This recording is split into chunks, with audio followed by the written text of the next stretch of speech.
The reason I came up with this analogy is because people are very confused about how their body loses body fat. People say to me, I'm working out, but I'm not losing any body fat. Or they'll say, I'm really happy with my legs and my arms.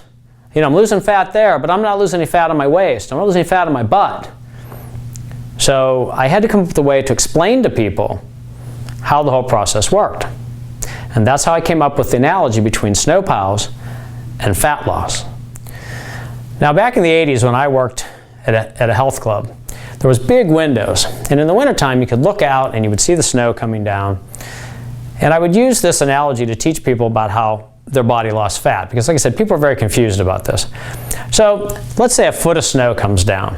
And then there's a plow that comes along and plows the street. And so you got a foot of snow in the grass. Maybe you're down to like an inch on the road.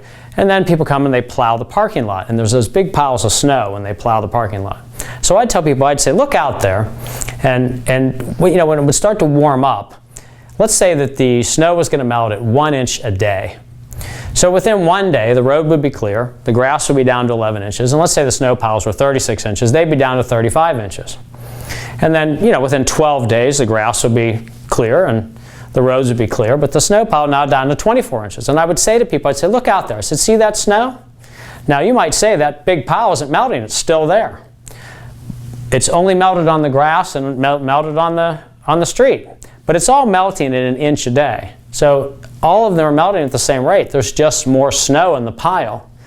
So that's what happens on people's bodies. They'll say, well, my arms and legs are looking good, but I still got this fat on my stomach. Well, the stomach is a snow pile in the parking lot. It's going down too. It's just that there's more fat there. People are more unhappy with that area, so they don't think they're losing fat there. Whereas there's less fat on the arms and legs, for example, and then so more quickly they like the way their body looks because that fat is eliminated more quickly.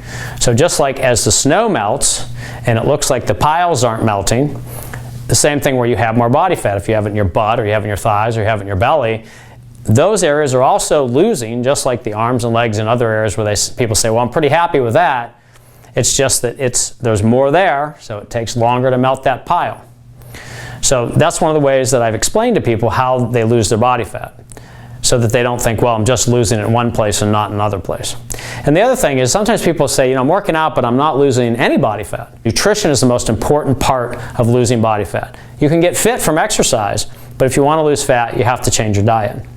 Now, if it stayed cold out, the snow would never melt. So dieting and proper nutrition is like applying some heat to the snow.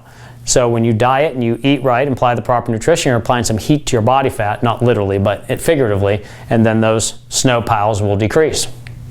So that's how to understand how body fat is eliminated, just like the snow piles. It's not that you're not losing fat in your belly or in your butt or somewhere where you have more fat. It's just that those areas, other areas of your body where you're happier sooner, have less fat, and so more quickly that fat dissipates and you're happier with what you see. Just like the snow pile in the parking lot, it lasts longer than the other areas, but it's still melting. So in conclusion, remember, if you're trying to lose body fat, that exercise makes you fit and nutrition makes you lean. You need to apply proper nutrition if you want to lose body fat. And I hope my analogy between snow melting and body fat reduction helps you understand how the body loses body fat, so that if you feel like you're losing fat in some areas and not in others, that you are actually losing body fat all over. It's just going to take a little longer where you've got those snow piles. I'm Jeff Rowley for Fitness Innovations.